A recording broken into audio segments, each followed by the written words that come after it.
We are live.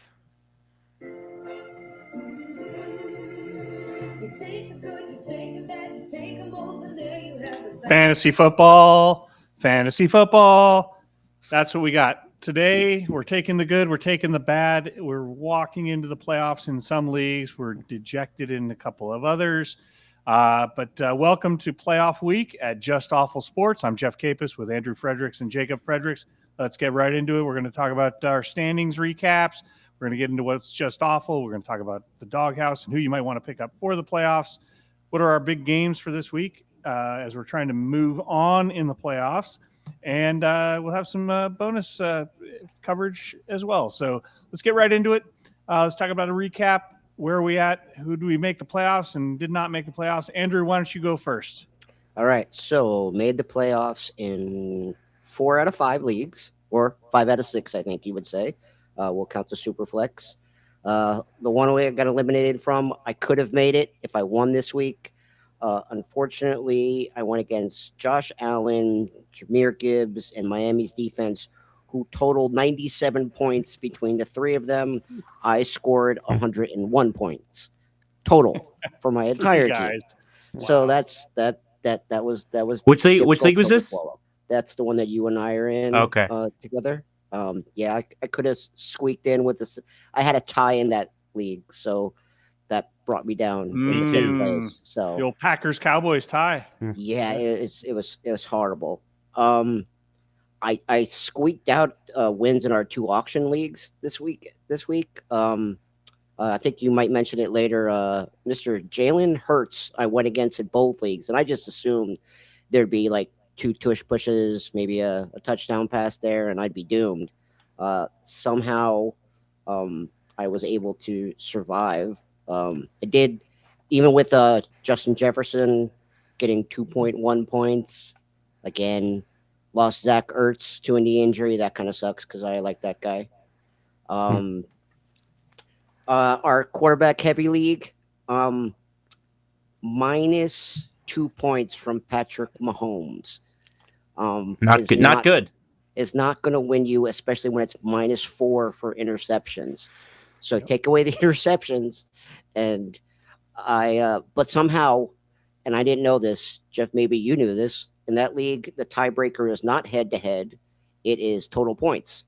So I still got the first round bye, which is. Well, it was also a three-way tie there, Dad. So the three-way tie sometimes goes to the second tiebreaker. I don't know what the first tiebreaker was. But it was total. I looked today. It was total points because you had texted me last night telling me I made it. I'm like, I was pissed off yesterday, figuring I lost the bye because of it. So, the League of Bastards, our home league. Hear the sound? Beep, beep, beep, beep. That's me backing into the 6th seed of the playoffs. Thank goodness our friend Kenny Paul lost because I went against Brandon fucking Aubrey in that league, who 26 or something like that. 26 points from a kicker. I will say, I like your matchup. I was looking into the head-to-head this week. I like your matchup going into this week with some of the guys he has on his team that you're playing. Mr. Alex Hyde, I like your matchup going into the week. I think you actually have. I know he's in third. I think you actually have a real chance to squeak out an upset this week. I did a few weeks ago when I played him. I was looking into. Possible. I think matchup wise, your team matches up well. So. And by the way, with Brandon Aubrey, I read something. He'd be wide receiver 7 with as many fantasy points as he scored this year. Wide receiver 7. Yeah. Remember, Justin Jefferson, 2.1 points. Justin Jefferson didn't even get a 20-yard field goal for his points. Yeah. Nothing. Yeah. Sad to say, Joe from Phoenix, we went out with 2 victories for his final game. I believe he will be announcing his retirement from the fantasy football world and moving on to greener and less stressful pastures. But we did get him 1 championship over the years, but we wish him well in his endeavors. Jeff, the rebuild wasn't working so well. I'm going to let Jeff talk about the Superflex. So, Jacob, you had 2 leagues? Yeah, 2 leagues. I was going to talk about Joe from I'll talk about a little bit Joe from Phoenix. I was very happy am pleased to look when we barely squeaked out a win. By the way, I think we scored like 180, but the guy scored like 179. Like we It won by was like 0.5 or something like that. yeah, it was 179.84 to 179.13. Yeah, so we won by 0.7. So that of all weeks, like the one week we played well, the team finally had it. It was finally got it done, but it was too late. So Because and he we had still Brandon Aubrey. yeah. Yeah. He needs to- His high score. Finished last in that league. In the league that we share there, Dad. Yeah, I'm out. I was out 2 weeks ago though, so it wasn't. I had a rough year. Better year than last year. I have more wins this year than I did last year. Last year I went 3-11. This year I have less than 10 losses, so it's an improvement. We are improving. We're on the improving side. But I mean, I can't do much when Jalen Hurts has been my quarterback all year. I've been he's rotating. just I've tipping been terrible. I've been rotating between him and Drake May, and May's had weeks, but then the weeks I really needed him to step up when the rest of the team was not so good, he was no good either. It was either That's hard when I had really high weeks and I had really low weeks, and more of those really low weeks, unfortunately, this year. So that league didn't work out so well for me. In my league at Arizona State, I was in the playoffs going into this week, and my opponent scored one. I think he had Jahmyr Gibbs, so I knew it was over right then and there. He had Jahmyr Gibbs. I think he had Aubrey as well going against me on Thursday night, and I unfortunately was eliminated on the last week of the season. Fell 40 points short, I think. Even with 20 points from my kicker with Dicker, got me 20 points yesterday, or whatever day it was.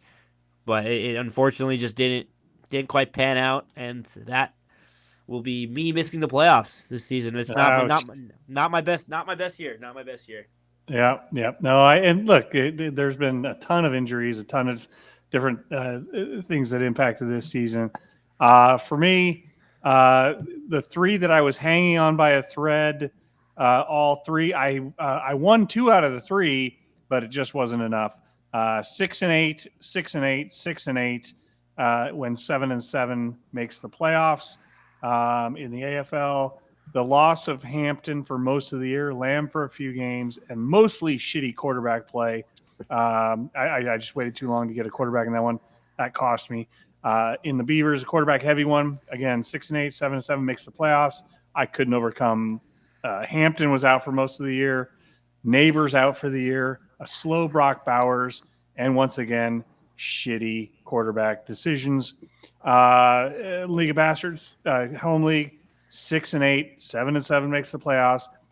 I went into the season thinking very high hopes for Brian Thomas, Marvin Harrison, Garrett Wilson.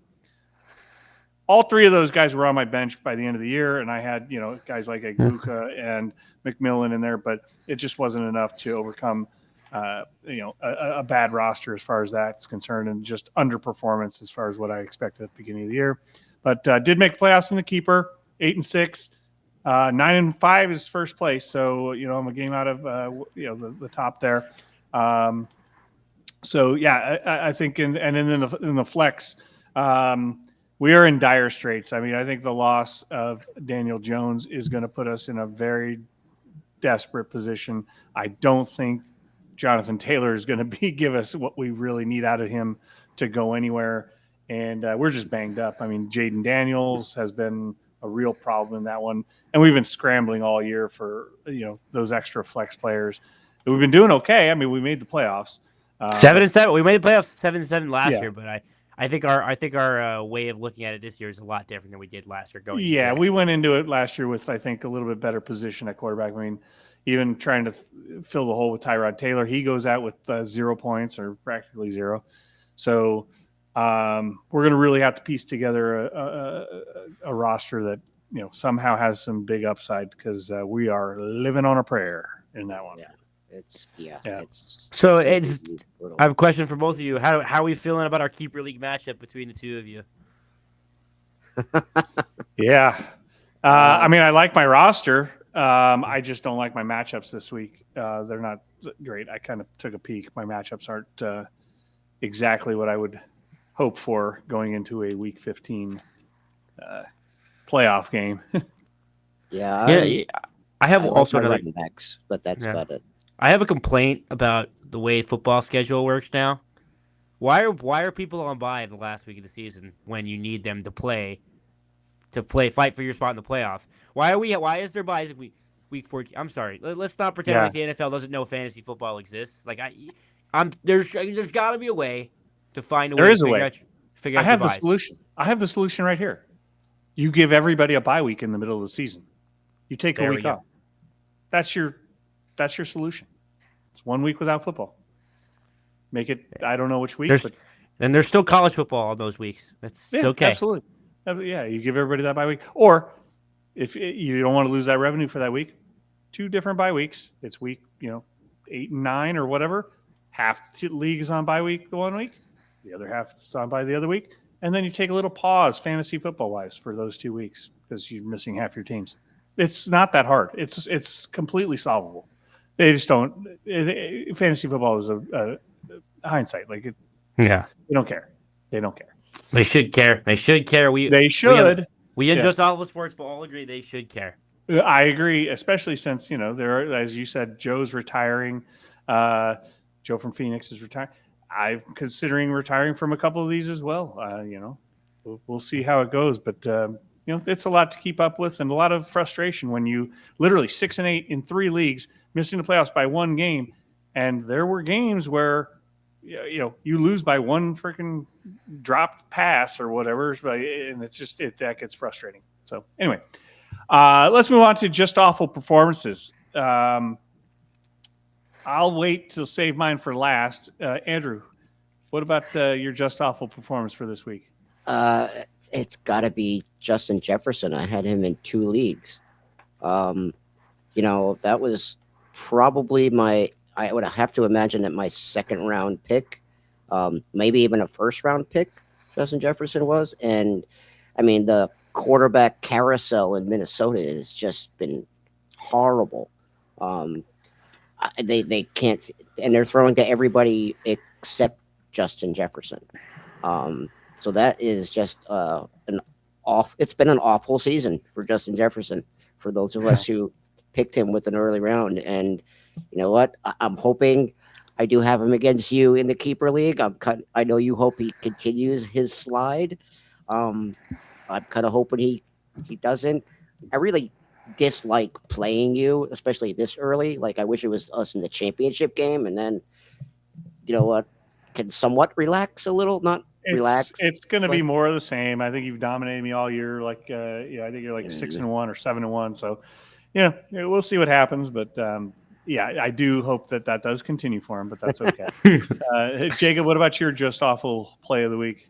I have 2. I'll talk more into depth about them later. But Jalen Hurts 0.4. I think I had him in 0 in the other one. That's pathetic. And then Travis Kelce's been. And actually, that whole Chiefs offense has been dog shit. Oh yeah, there's no other way. There's no other way but that. That is they are a bad. Right now they are a bad football team. I'm actually okay with that. It's kind of fun to see them, not do well. I'm actually okay with that. We like Barry. Fresh teams. There's a lot of fresh teams out there, right? But it's the Patriots are. It's just we're just going back. We're just going back in time. Patriots good. The Broncos are good. The Seahawks are good. I mean, Colts were before they lost their quarterback. Yeah. Well, that's pretty normal too. I mean, they lost. They lose luck for most of the season half the time. So that's true. It's not the most unrealistic. We're going back to prime NFL. It's great. Cardinals are shit. That's prime NFL. I'm telling you. Yeah, well, my just awful is you mentioned him. It's Jalen Hurts. I didn't have him in any leagues, but just watching that game was incredible. Oh my gosh! 2 turnovers on 1 play. He got in our scoring system where you get -5 for an incompletion and -4 for an interception. He got -6.5 points on 1 play by throwing an interception, which is an incompletion. So that's 4.5. That gets fumbled, or the interception gets fumbled. He recovers the fumble and fumbles the fumble recovery. He got -6.5 points on 1 play. That's just awful. That's worse than Mahomes. Mahomes caught his own pass, so -0.5 for the incompletion. caught his own pass. So there's 1 point for the reception, but lost 11 yards. So minus 1.1 on one play.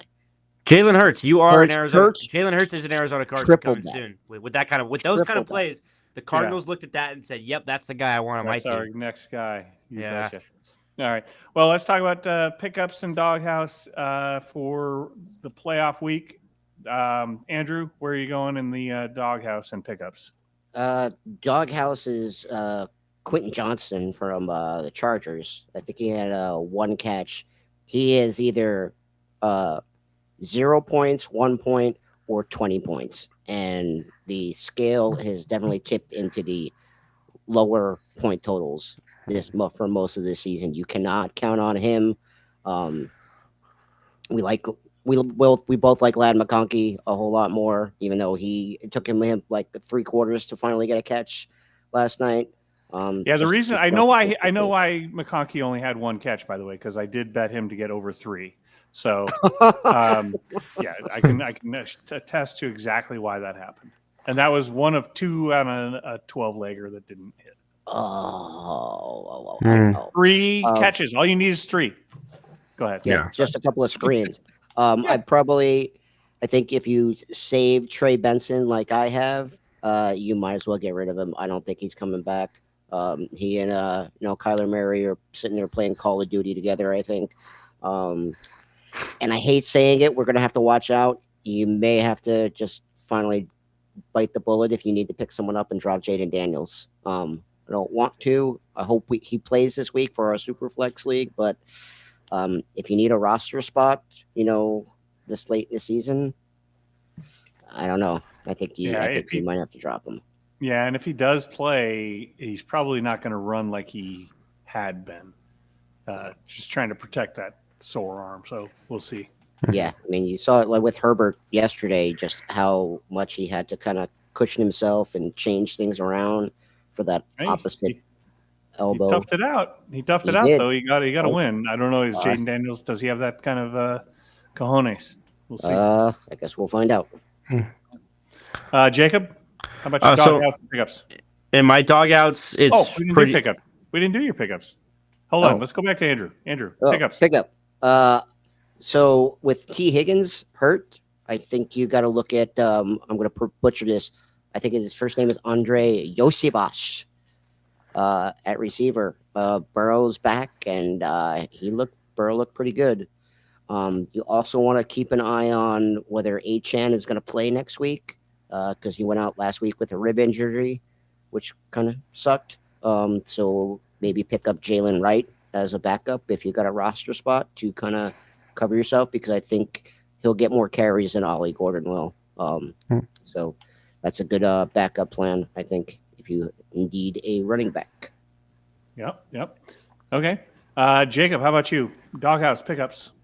So for my doghouse, I'm gonna say Travis Kelce.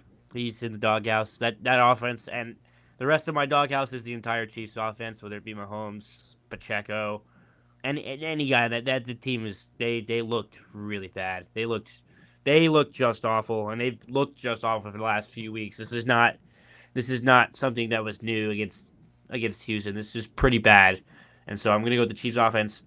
For my pickups, I think if you need a quarterback, C.J. Stroud versus the Cardinals. I've seen him available in a couple of the leagues that I am eliminated from, but he's available. That's Cardinals second. That Cardinals secondary is very beat up. I mean that they're basically playing their second string defense at this point, and I mean they've given up 45 points twice in their last 3 games. I mean that's not great. I think Shedeur Sanders might be. I don't love his matchup, but he's playing well. Like he's playing better. The matchup against the Bears might be a little bit difficult for him, but he's playing really good football, especially for a guy who was barely got first team reps all year. I mean that's good for him. I will say for a couple bounce back weeks. I don't know if we're there yet, but I think Jalen Hurts is going to bounce back this week against Vegas. I think Vegas is a perfect matchup for him to do so.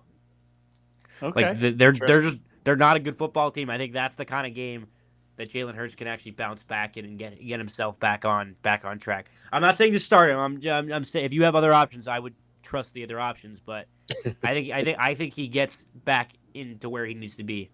this week. Okay, that's fair. For me, in our matchup, Andrew, you're going to like this. My doghouse is Ashton Genty. In that same Philadelphia game that you're talking about. It's a very good defense, tough front, and even against weak fronts, he's getting like 30 yards. They're not using him. He gets a couple of catches, but he had 4.8 points last week.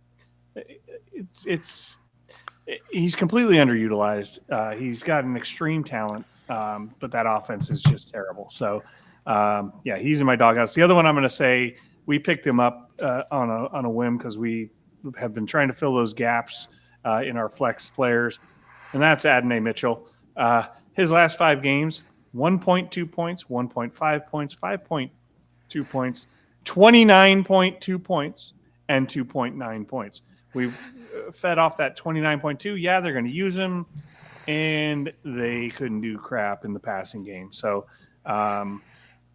yeah, I don't trust him any further than I can throw him. And with my bad knee, I shouldn't be throwing anybody.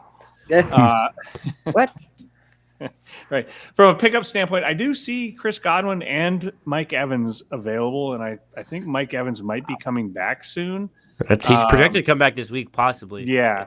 So keep an eye out for those guys. Those might be decent waiver wire pickups if they don't play yet for a second round or a Super Bowl run.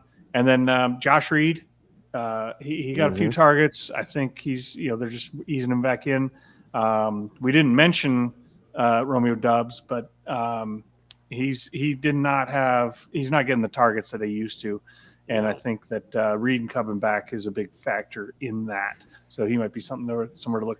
And then Jacksonville's defense this week, if you need a good streaming defense, Jacksonville against the Jets. I think the Jets are just floundering. They can't throw the ball. They can't get much out of Breece Hall, which that bodes well for you too, Andrew, because I also have him in our matchup. But it's the Jets Jaguars, and if you remember any old Godzilla movies from the 70s, there was a character named Jet Jaguar.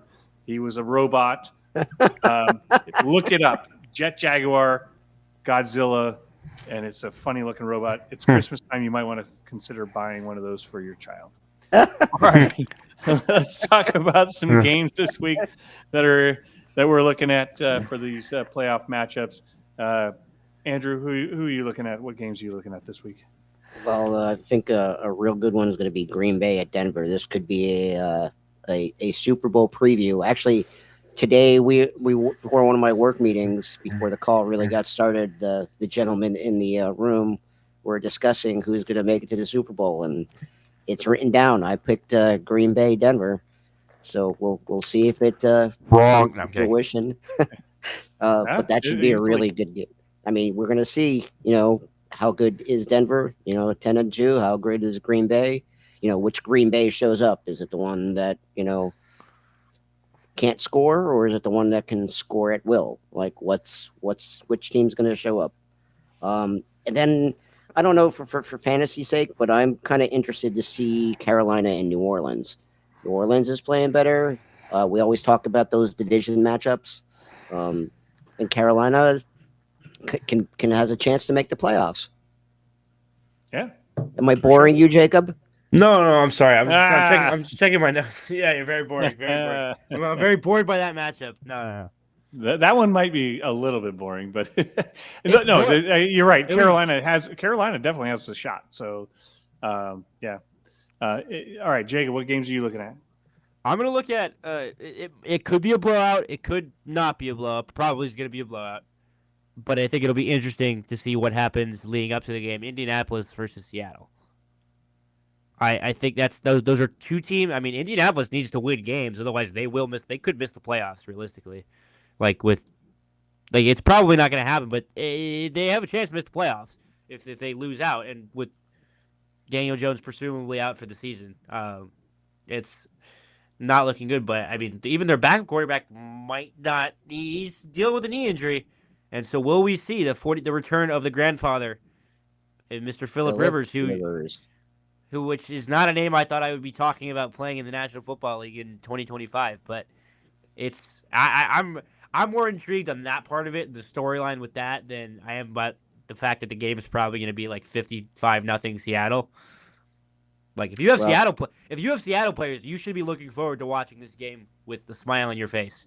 Yeah. and the only reason that Philip Rivers got picked up, and Jacob, you're too young to remember this name, but because Jeff and I are not, Jeff George was not available. He had other commitments. That was probably first on their list was to pick up Jeff George. Yeah, or Chris Chandler or one of Oh those guys. yeah. Right? Oh gosh. Yeah. Now you mentioned Grandpa, and I thought you meant they were signing me, and I'm like, oh, yeah. No, so I'm looking at Bills Patriots certainly from a fantasy standpoint has a lot of players going in that one. Yeah. And those are just classic division matchups. It's a good one. And then the Rams in Detroit. Wow, I mean this could easily be a 60-point game. With tons of fantasy implications in that one.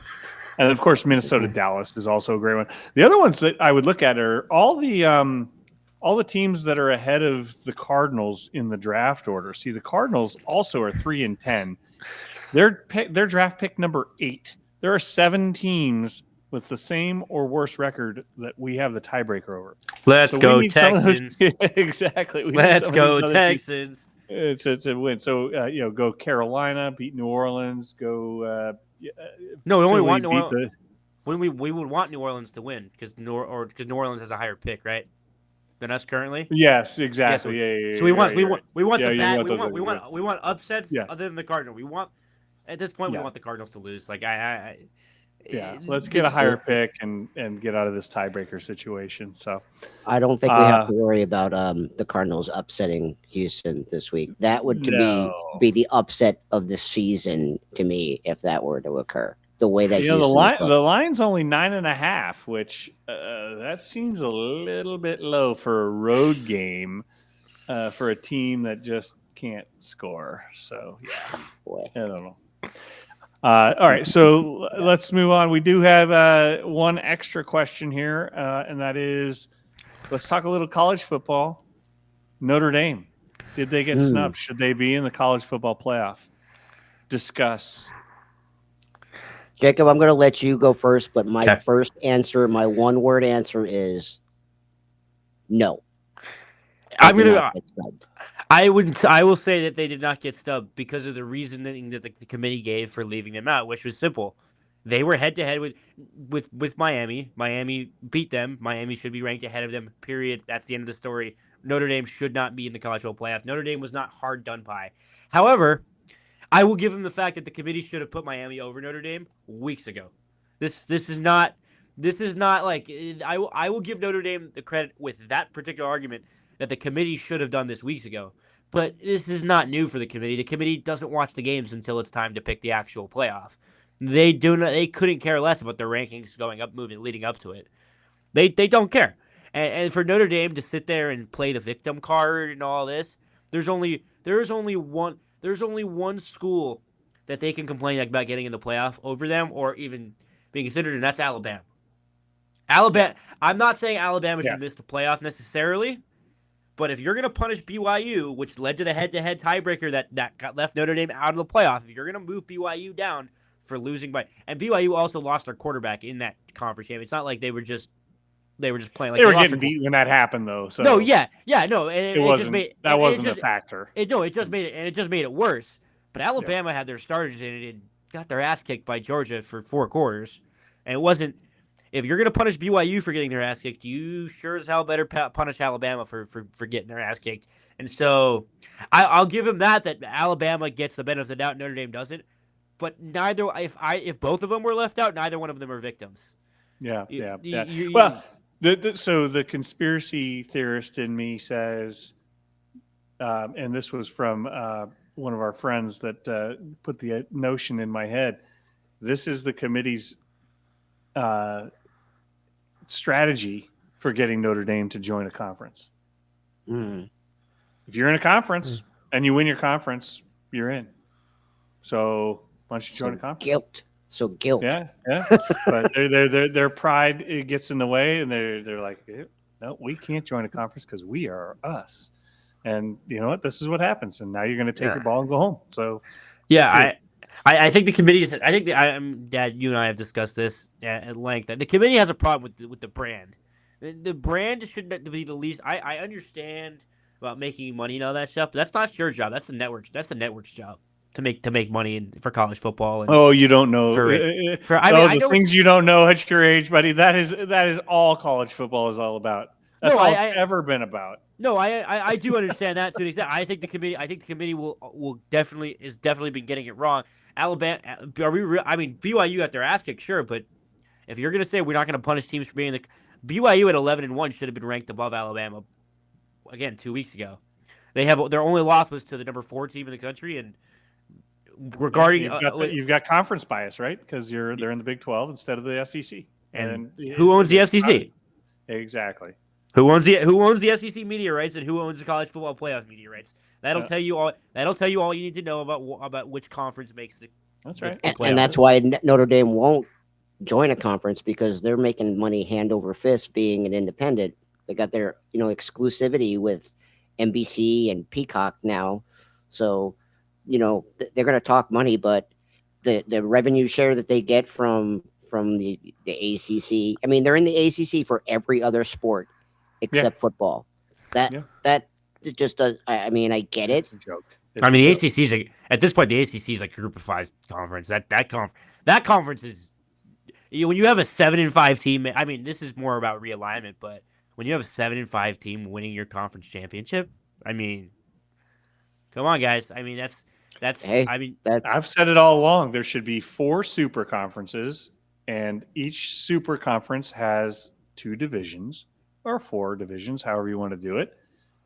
And then you win your minor division, you play the other division winner, you become conference champion, and that's how you roll it all up. You don't need these decisions. You just have 4 super conferences, and that's it. And it works itself out. And then you take away those, Alabama playing Eastern Tennessee, A&M. They can still play them. No, they can still play them. It's just you win your division, and then you're going to still have non-conference games to where you can play, McNeese State or whatever. But it comes down to, did you win your division? Yeah. Okay. Did you win your upper division? Yeah. Did you win your conference? Yeah. And then the conferences play each other. I mean, that's how it should work. What do we think about based on the current format? I mean, Paul Feinbaum went on ESPN today, was spewing that he thinks the Group of 5 should be completely left out of the college football playoff, and that nobody wants to see the games that are they're going to get beat by 25 to 45 points. Nobody wants to. Any thoughts on the Group of 5 getting at least one auto bid, and in this case 2 because the ACC champion was 8-5. Oh, I think, again, they won their conference. The conference is very competitive. These other teams that didn't win their conference, I'm sorry, you're out. It's not that hard to me. You can say they're inferior all you want, but also upsets happen. Play on the field. Also, we saw you saw last year. Last time I checked, the two biggest losses in the college football playoff last year was Tennessee and SMU. An SEC school that lost by 32 to Ohio State, and then a ACC school that lost by 28 to Penn State. Last time I checked, the group of 5 team did they held their own against Penn State they were in the game in the fourth quarter, and the supposedly inferior Big 12 team that was very close and should have won the game, and they went to double overtime. The results on the field have showed me that what the committee was doing with getting these teams a chance is working, and this notion that like the SEC or the Big Ten is levels and levels above everyone, it's just not true. They have team. I'm not saying that middle SEC team is not better than a middle better than a middle Big 12 team. That's not my argument, but it could not be. Like they play, if they played, there's only one way to find out. Results on the field matter, which is why that if you lose games, you should be punished for losing games. I don't care how good of a loss it is. A loss is a loss. If you lose games, That goes in your record. Say that's why Texas was stupid. Yep. Like, we should have been in the play. No, you lost 3 games. You lost to 4-8 Florida. Simple. Yeah, it's again. You just have a pyramid, conference, division, subdivision, boom, boom, boom. You got 16 teams that are winning these subdivisions. You got 8 teams that are winning the divisions. You got 4 that are winning the conferences. 4 play. It's not that hard. It's really not that hard.